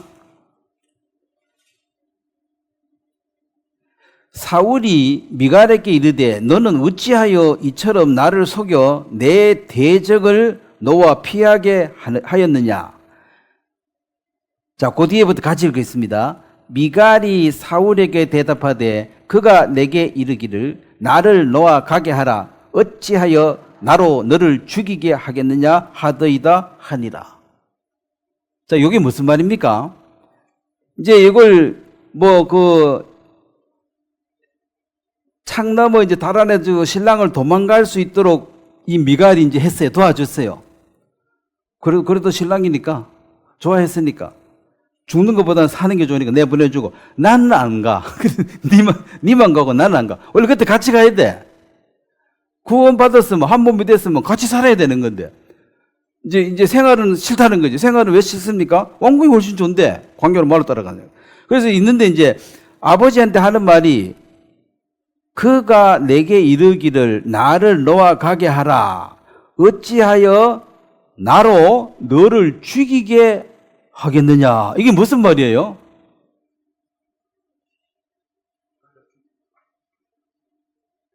그러니까 협박해가지고 나를 죽인다 해가지고 내가 힘이 없어서 어쩔 수 없이 숨겨주고 내보내줬으니까 나는 죄가 없다 이거지. 이 죄를 누구한테 뒤집으셔요? 다윗에게. 자기가 이래 해놔놓고는. 자, 보세요. 원래 사울이 다윗을 안 그래도 미워 죽겠는데, 요 미갈의 간증 한 번 이것이 이놈의 자식 진짜 죽여야 되겠네. 원래는 화해하도록 좋게 말해야지. 예? 아버지 다윗이 뭐 잘못이 있냐고. 약속했고 다 지키고 결혼했는데, 그 아버지도 그 하나님의 사람인 걸 안다며. 그 알면 뭐해 행동해야지 하고, 차라리 날 죽이라 하고 딱 대들어야 되는데, 나 죽인다고 협박해 어쩔 수 없이 내가 창문으로 도망가게 놔줬다고. 막으면 나 죽일라 하더라 하면서. 그러면 아버지가 들은 내 딸 죽일라 한 그놈 좋아요, 안 좋아요? 요놈 봐라. 그래, 안 그래도 틀어졌는데 더 틀어지게 만든 게 이게 미갈이에요. 그리고 그 다윗이 왕이 되고 왔을 때도 조롱했습니다. 다윗은 하나님께 경배하고 신나게 찬송하고 춤추고 하다가 배꼽 보인다고. 저 머슴 살다가 자기 집에 사실은 그 밑에 머슴처럼 살았거든. 저 배운 거 없는 천한 것이 왕이 되노이 그게 어디 가나 하면서 비웃고 조롱했습니다. 그래서 미갈에게 하나님이 사무엘하 6장을 한번 보겠습니다. 여자에게 제일 안 좋은 저주가 자식 못 놓게 하는 거죠. 예? 여자들은 자기 자식 놓고 싶잖아요. 애기 좋아하고 애기 좋아하는 게 자기 애 좋아한다 이 말이지 너무 애 좋아하는 게 아니고 지 애 놓고 싶다 이 말이에요. 그래서 이제 23절 사무엘하 6장 23절 제일 마지막 절 한번 보겠습니다. 자, 한번 같이 읽겠습니다. 그러므로 사울의 딸 미갈이 죽는 날까지 그에게 자식이 없었더라. 자, 이게 뭐냐면은 자식이 없는 이유가 왜 자식은 의하면 생깁니까? 같이 잡으면 생기죠. 그 왜 자식이 없어요? 같이 안 자니까 없는 거지. 니대로 가서 광야가 고생 많이 해봐라. 난 아버지 집 편하게 살란다. 그러고 있다가 또 아버지가 그 빽이 좋아가지고 또 시집을 한 번 더 보내버려. 사무엘상 25장을 한번 보겠습니다. 완전 불량이라. 그럼 남편이 있는데 또 딴 데 시집가면 돼야 안 돼요? 아버지가 보내려고 해도 본인이 굳이 안 가겠다 하면은 안 가면 되지요. 근데 가.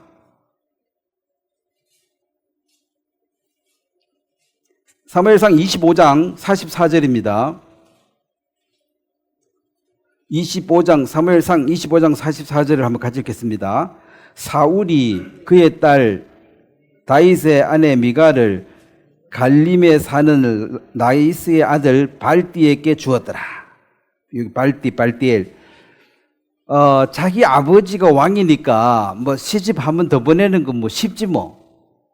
그래서 이제 원래 신랑이 있는데 또 시집을 가버렸으니까 다윗이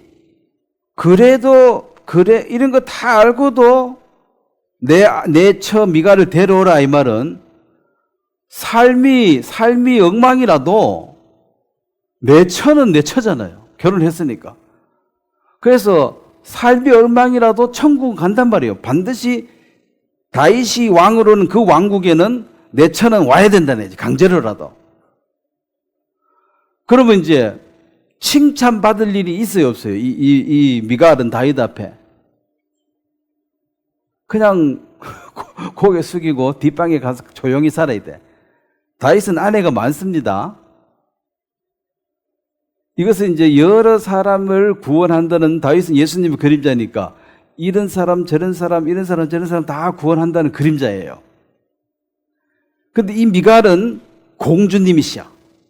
아버지 집이 좋아가지고, 즉, 이 세상에 빠져 살다 보니까. 또 시집 한 번 더 가는 것도, 뭐 아버지가 뭐 보내주면 금방 가는 거지. 그럼 보내주려고 해도 본인이 안 간다 해야지. 근데 갔잖아. 뭐 강제로 보내지는 않았을 거 아니에요. 네 가고 싶나? 얘 가니까 이제 중심해 줬겠지. 혼자서 하니까 힘드네요. 그럼 내가 다시 한번 보내줄게. 그리고 또 간 거죠. 그러니까 구원을 받아서 전혀 이 삶이 합당하지 않아도 다윗이 왕으로 올 때는 그래도 한 가지 요구하는 것은 내 처 미갈을 데려오라. 이것이 결혼의 비밀이다.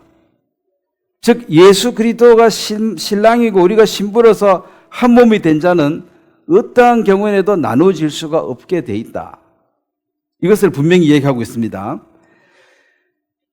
이렇게 구원이 크고 놀라운 것입니다. 그래서 이 큰 구원을 등한히 여기지 마라 그랬습니다. 여기 등한히 여긴 사람 하나 나오는데 사무엘상 18장을 한번 보겠습니다. 큰 딸입니다. 사울의 큰 딸 메랍이라는 공주가 또 있어요. 이 미갈은 둘째 공주고 이 첫 번째 공주. 사무엘상 18장 구원을 받고 못 받고 차이를 한번 보십시오. 얼마나 큰 차이가 나는가.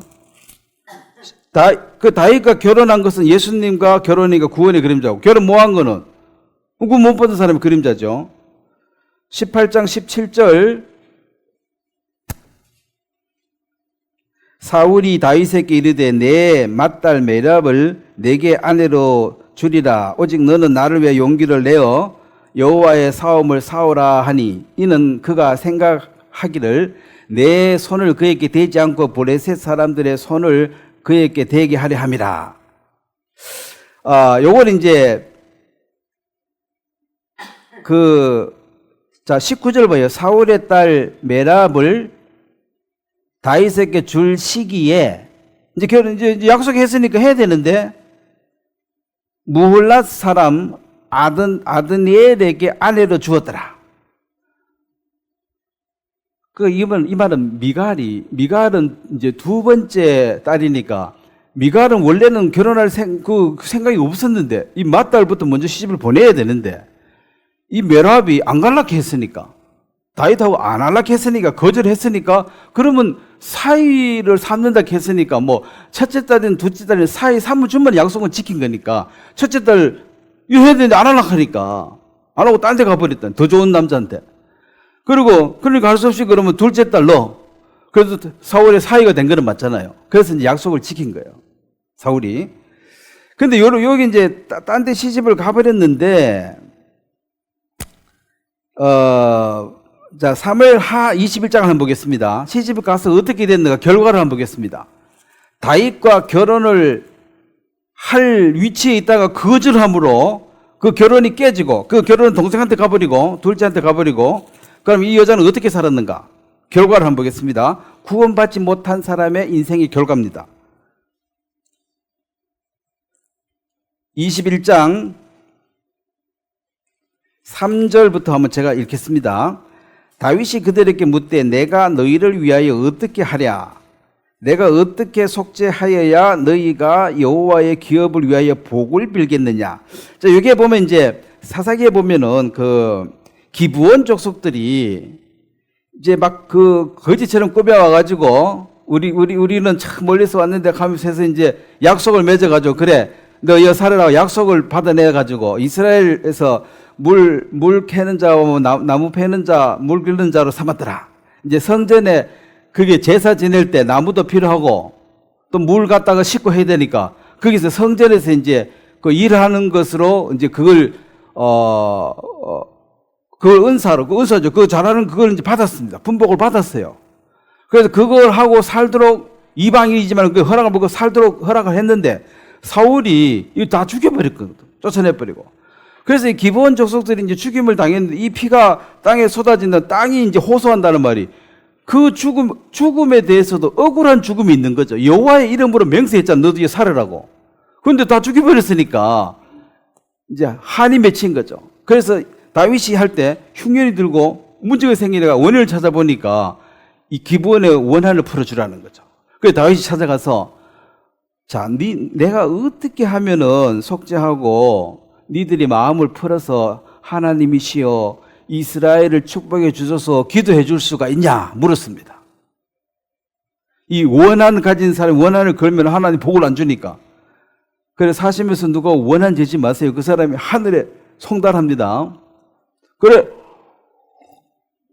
그랬을 때, 자, 7절에 보면, 21장 7절, 그러나 다윗이, 이 사람이 이제 자손 7을 매가지고, 다 시간이 없으니까 7을 매가지고 목매가 죽여버리면 돼. 사울의 손자, 사울의 아들들 7을 목매가 죽여버리면 우리가 이제 원한을 풀고 복을 빌어주겠다. 그렇게 말합니다. 그랬을 때, 7절에 보면 그러나 다윗과 사울의 아들 요나단 사이에 서로 여호와를 두고 맹세한 것이 있으므로 왕이 사울의 손자 요나단의 아들 무비보셋은 아끼고, 그러면 이제 무비보셋이 사울의 손자니까 요거 이제 상속권 1위로 요거 첫 번째를 죽어야 돼. 상속할 때는 빚도 상속되는 거죠. 갚을 때 1번을 죽어야 되는데, 다윗이 아끼고 요거는 빼고, 그 다음에 8절, 왕이 이야의 딸 리스바에서 난 자 곧 사울의 두 아들, 이제 사울의 첩중에서 난 사람입니다. 아들 알모니와 무비보셋, 이건 다른 무비보셋입니다. 요게 두 사람하고, 자, 그 뒤에부터 같이 읽겠습니다. 사울의 딸 메랍에게서 난 자, 곧 무올라 사람 바르실레의 아들 아드니엘의 아들 다섯을 붙잡아. 9절, 그들을 기브온 사람의 손에 넘기니 기브온 사람들이 그들을 산 위에서 여호와 앞에 목매어 달매 그들 7사람이 동시에 죽으니 죽은 때는 곡식배는 첫날 곧 보리를 베기 시작하는 때더라. 자, 이제 그 흉년을 거치고 풍년을 주는데 약속, 그러니까 어떻게 하면 용서해 줄래? 그러면 7명 죽여라. 사울의 손자 7명 죽여라. 거기에 친손자 2명, 그 다음에 외손자 5명.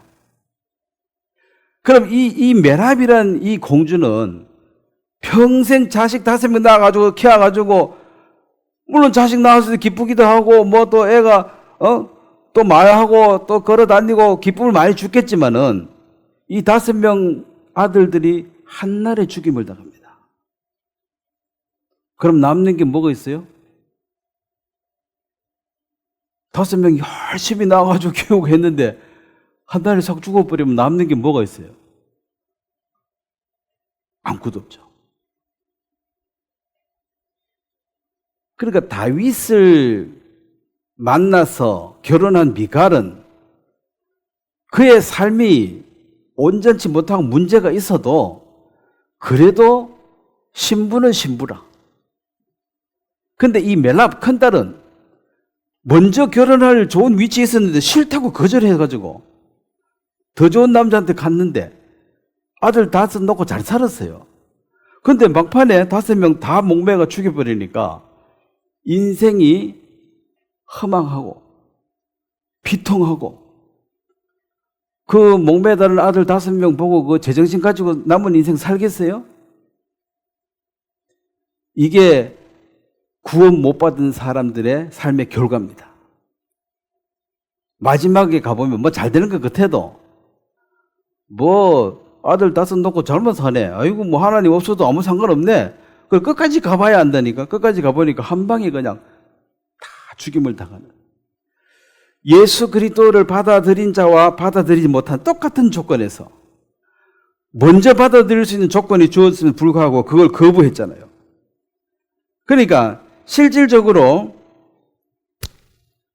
구원을 거부한다는 이것이 얼마나 끔찍한지를 사람들이 지금은 몰라요. 알 수가 없지, 미래를 모르니까. 그렇지만은 알게 될 때는 내가 다윗하고 결혼할 걸, 자, 나중에 다윗이 왕이 돼가지고 살 때 이 메랍이 후회했겠어요, 안 했겠어요? 저기 내 남편인데 내가 괜히 거절해가지고 내가 여기 왔다. 그래도 막 아들 5 낳고 사니까 됐다. 그 위로하고 좀 괴롭지만은 억지로 이해하고 살고 있었는데 그 5 아들을 한복에 다 목매가 죽여버리니까 그 얼마나 비통한 삶의 결과를 맞이하게 되느냐는 거죠. 이게 그리스도가 없는 사람의 종말입니다. 지금 좋다고 좋은 게 아닙니다. 자식 5명 중에 뭐 공부 잘하는 애도 있고 또 뭐 잘하는 애도 있고 기쁨이 되고 즐거움이 많이 죽겠죠. 자식 키울 때 기쁨이 있잖아요. 근데 그게 뭐 하루아침에 다 날아가 버리니까. 자, 다윗의 마음에 또 한 가지 마음을 보겠습니다. 사무엘하 7장을 보면 사무엘하 7장에 그 하나님을 추구하는 마음이 계속해서 그 마음이 살아있는데, 왜냐하면 하나님과 늘 동행을 했기 때문에 잠시라도 하나님을 잊어버릴 수는 없는 거죠. 동행하고 한 몸이기 때문에.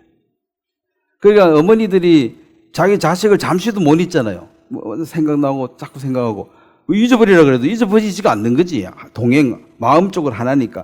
하나님과 동행하는 다윗이 사무엘하 7장 1절부터 제가 1절부터 읽겠습니다. 여호와께서 주위의 모든 원수를 무찌르사 왕으로 궁에 평안히 살게 하실 때에 자, 2절, 3절 한번 같이 읽겠습니다.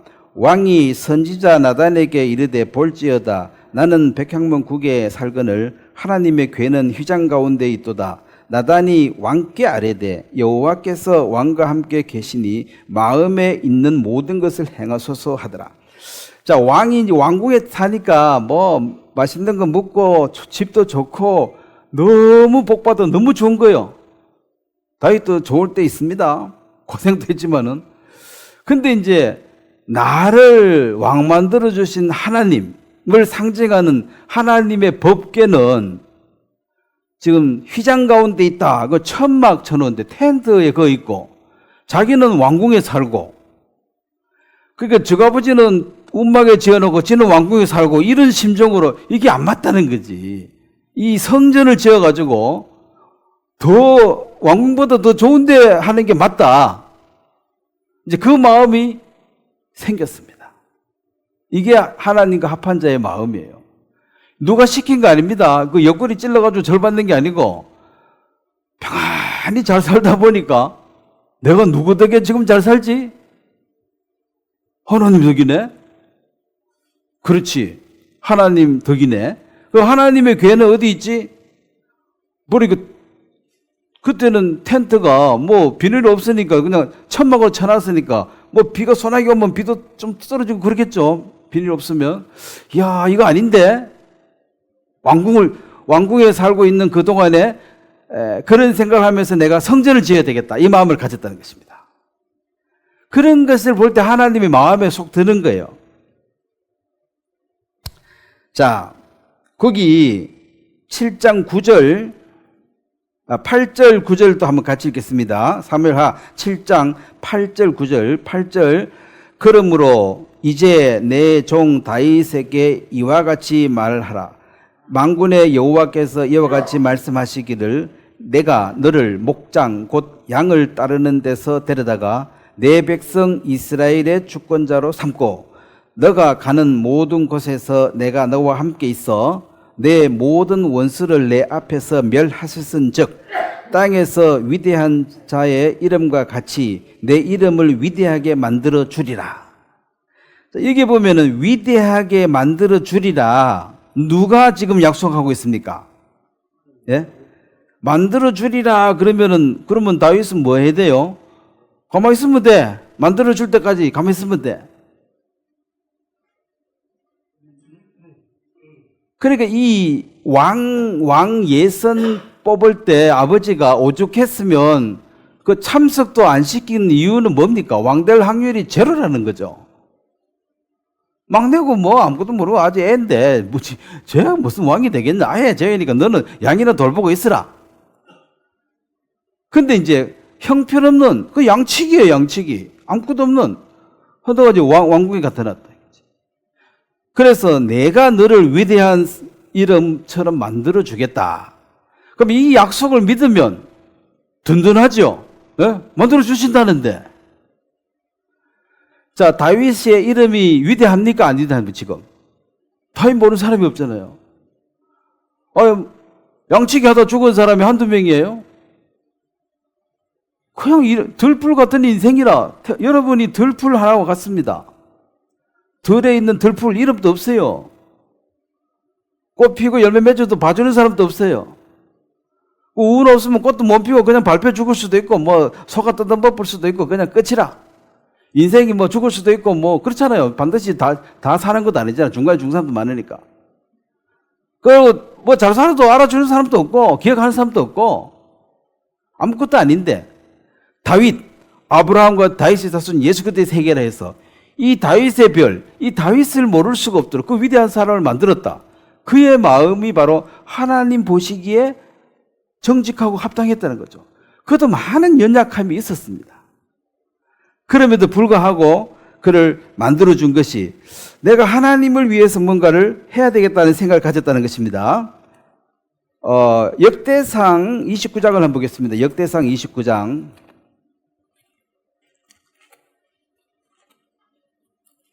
그렇게 다윗이 갖고 있는 이 마음은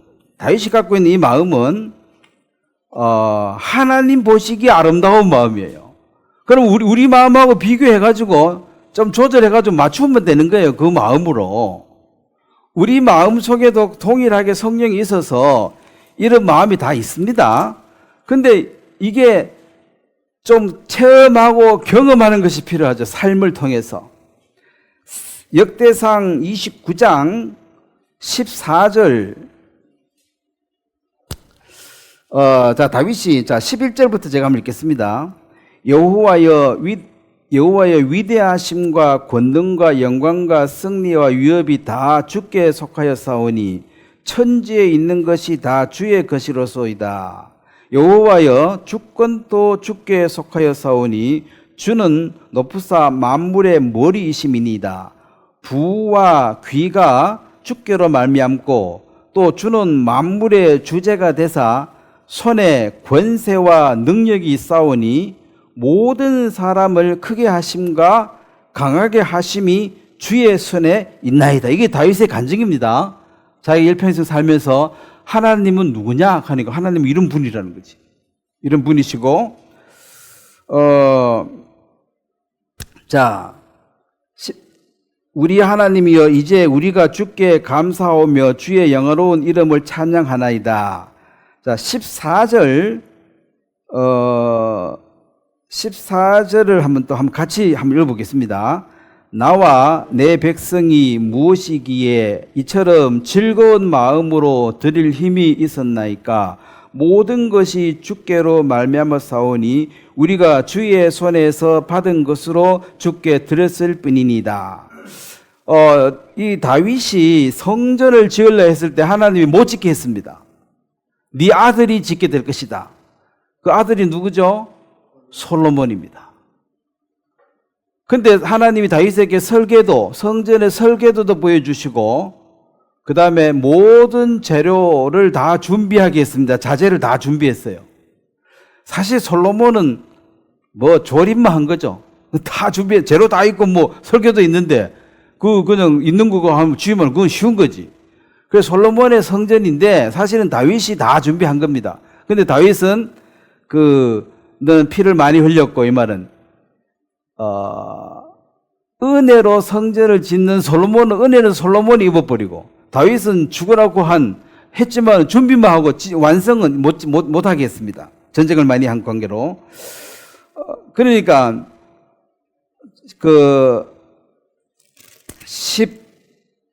17절도 한번 같이 읽겠습니다. 똑같이 29장 17절. 나의 하나님이여 주께서 마음을 감찰하시고 정직을 기뻐하시는 줄을 내가 아나이다. 내가 정직한 마음으로 이 모든 것을 즐거이 들여사오며 이제 내가 또 여기 있는 주의 백성이 주께 자원하여 드리는 것을 보오니 심히 기쁘도소이다. 다윗이 내가 자원하러 드려진 이것도 너무나 감사한데, 이제 여기 백성들, 이것은 교회의 무리들입니다. 다윗이 예수님의 그림자라면은 다윗이 보는 그 백성들도 자기가 자원해서 드린 것처럼, 자, 예수님의 그 생명, 예수님의 피값을 예수님이 자원해서 드린 거잖아요.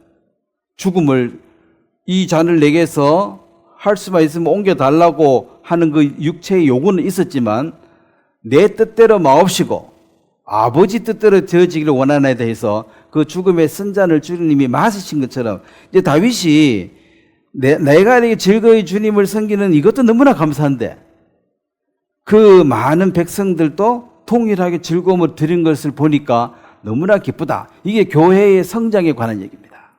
주님이 간 그 길을 따르는 성도들을 보니까, 자, 여기에는 어떠한 법도 없습니다. 자원하는. 그리고 주님께 또 겸손하죠. 주님께 받은 것을 주님께 드렸을 뿐이니다. 그럼 나는 뭐 했습니까? 나는 청직이고 내가 내 것을 드린 건 없다는 거지. 다 원래 내가 태어날 때 빈손으로 와가지고 주님이 이 손에 뭘 좀 줬기 때문에 내가 가지고 있는 거잖아요. 요걸 주님을 또 드렸겠으니까. 원래 내가 없었는데, 원래 그 죽을 때 또 빈손으로 가니까 빈손으로 와가지고 주님이 좀 채워준 걸 내가 주님께 드렸어. 그러니까 그것도 다 드린 것도 아닌데. 그래서 나는 그냥 주님이 은혜를 입었다 이것만 말하지. 그래서 바울의 그 간증이 나의 나된 것은 하나님 은혜다 이 말이 목숨을 다 바쳐서 했는데도 하나님이 내게 은혜를 입혀 주셨을 뿐이다. 뭐 누구든지 은혜 입으면 이렇게 할 수 있다. 뭐 내가 잘났다. 내 말 해봐라. 이렇게 윽박지르고 하는 게 아닙니다. 주님께 받은 것으로 주님께 드렸을 뿐입니다.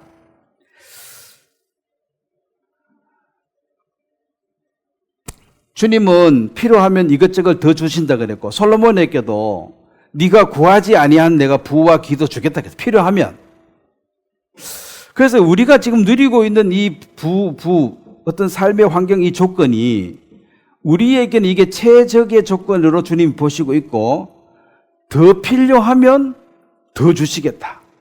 지금은 알맞다는 거죠. 아니 근데 부족한데 많이 부족한데 그건 우리 생각이고 진짜 필요하면은 주신다는 거죠. 그러니까 우리의 이 어떤 욕망대로 다 되어지는 것이 결코 좋은 게 아닙니다. 시편 23편 1절 잘 아시죠? 여호와 나의 목자신 내게 부족함이 없으리로다. 그게 이제 내게 부족함이 없다는 그 말을 내가 자주 얘기합니다. I shall not want. 이 부족함이 없으리로다 이 말이 뭘 내가 엄청 받아가지고 꽉 차가지고 받을 게 없다는 거. I shall not want니까 내가 나는 앞으로 원하지 않을 것이다.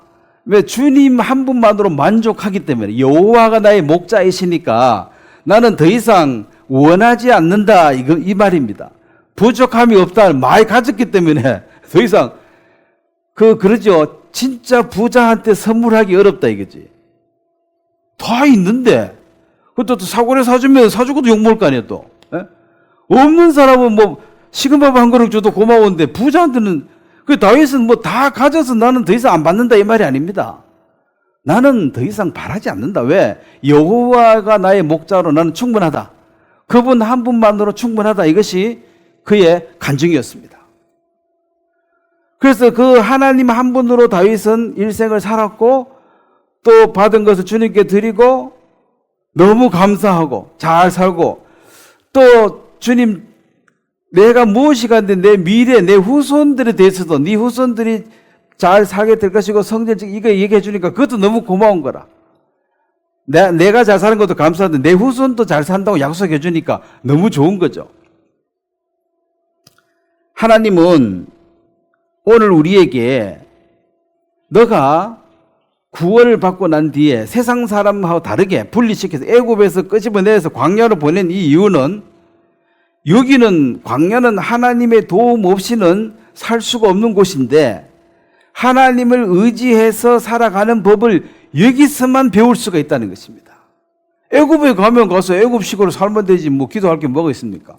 광야이기 때문에 분리가 거룩함이죠.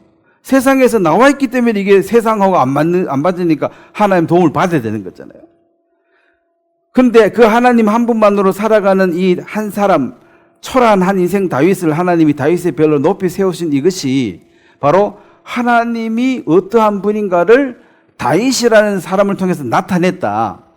그런 것처럼 나와 여러분도 하나님이 구원하신 목적이 우리를 통해서 하나님이 어떠하신 분인가를 보내줘야 되는데 그 하나님의 능력이 나타나려 그러면 광야 같은 곰과 사자가 나타나는 골리앗이 나타나는 이런 상황 속에서 우리가 어떻게 대처하는가가 이제 그게 시험대가 되는 것입니다. 어떻게 살기는 어떻게 삽니까? 하나님 의지하고 그분이 우리에게 베푸신 은혜를 따라 지금까지 이제 살아왔고 광야에서 20년 동안 만나를 먹고 살았습니다. 그럼 내일 만나 안 주면 어떻게 하나? 그렇게 고민할 필요가 있어요, 없어요? 예? 20년 동안 줬는데 내일 왜 안 주겠어요? 그럼 내 지금까지 은혜로 살아왔어요.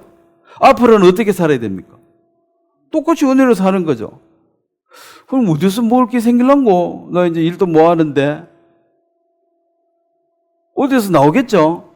아예 없으면 까마귀를 통해서 보내주든, 뭐 처음엔 사람을 주고, 사람이 아무도 안 도와주면 까마귀도 없으면 천사가 직접 와서 갖다 줘야지. 이게 광야에서 만나예요. 희한한 방법으로 살게 될 것입니다. 그래서 아직까지 안 굶고 사신 거예요. 저도 처음에 그 선교학교 가서 이제 이 선교사로 간다 했을 때 모든 사람들이 너는 앞으로 장가도 못 가고 거지 같은 놈한테 누가 장가 올 거냐? 네 자식 공부도 하나도 못 시키고 너는 이제 망했다. 그 망한 것처럼 보여요. 3년 전에 여기 내려왔을 때도 뭐 통장에 뭐 돈이 얼마 없었으니까 거의 뭐 제로 다 돼갔으니까. 그럼 너 앞으로 어떻게 살래? 모르지 어떻게 살지는. 그래도 어쨌든 지금까지도 그 아프리카에서도 안 죽고 살아남은 거 보면은 다 살았는데 애들도 뭐 어쨌든 공부를 했고, 그럼 앞으로도 어떻게 살 것인가는 이제 하나님이 내가 할 수 있는 걸 하지만 할 수 없는 영역은 이제 하나님께 맡기는 거죠. 그분이 어떻게 하신가를 내가 보게 될 것이며, 사람에게 무릎 꿇을 필요는 없다는 것입니다.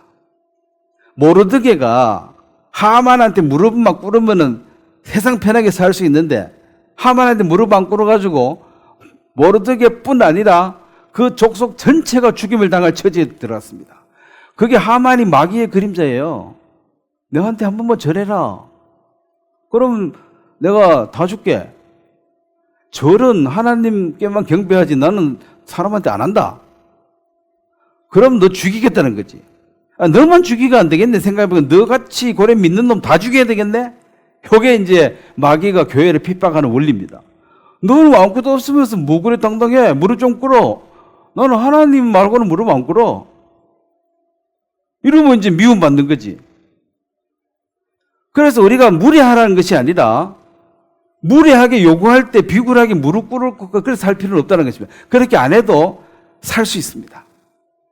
그 사람들이 너 어찌 사나 한번 보자. 너는 망했다. 지켜보고 있는데 안 망하고 계속 살면은, 다니엘이 사자굴에 들어갔다가 나와서 더 유명해졌습니다.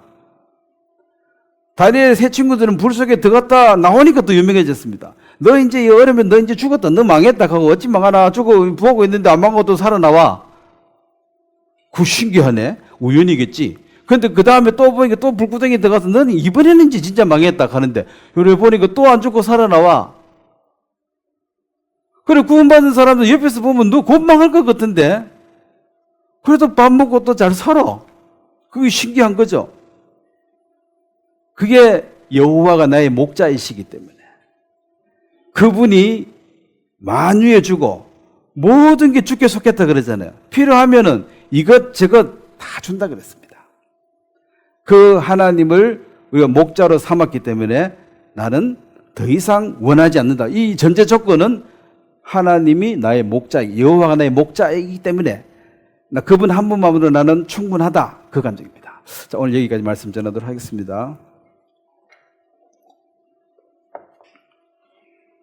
하나님 아버지, 다윗이 아무것도 아닌 양을 치는 목자에 있었지만 하나님은 그를 왕으로 삼으시고 또 다윗을 통해서 예수 그리스도가 태어나는 예수님의 계보 안에 들어왔습니다. 오늘 이 땅에 많은 사람들이 다윗의 이름을 알고 있고 다윗이 어떠한 삶을 살았는지를 성경이 기록하고 있습니다. 그 하나님 보시기에 합당한 그 마음, 우리에게도 주님이 성령으로 주셔서 우리가 알고만 있을 뿐 아니라 행함으로 나타날 수 있도록 우리의 삶 속에서 역사해 주시길 바랍니다. 사자와 곰과 골리앗 같은 문제가 생겼을 때 하나님께서 기가 막힌 방법으로 그 문제를 해결하시며 또 앞으로도 어떠한 문제가 올지 우리는 알 수 없지만 우리가 그 문제 앞에서도 하나님이 그 문제를 이끌고 또 해결하실 줄 믿기 때문에 감사를 드립니다. 우리가 이 믿음을 가지고 세상 사람들에게 담대하게 예수 그리스도의 죽으심과 부활하심과 다시 오심을 증거할 수 있도록 도와주시길 바랍니다.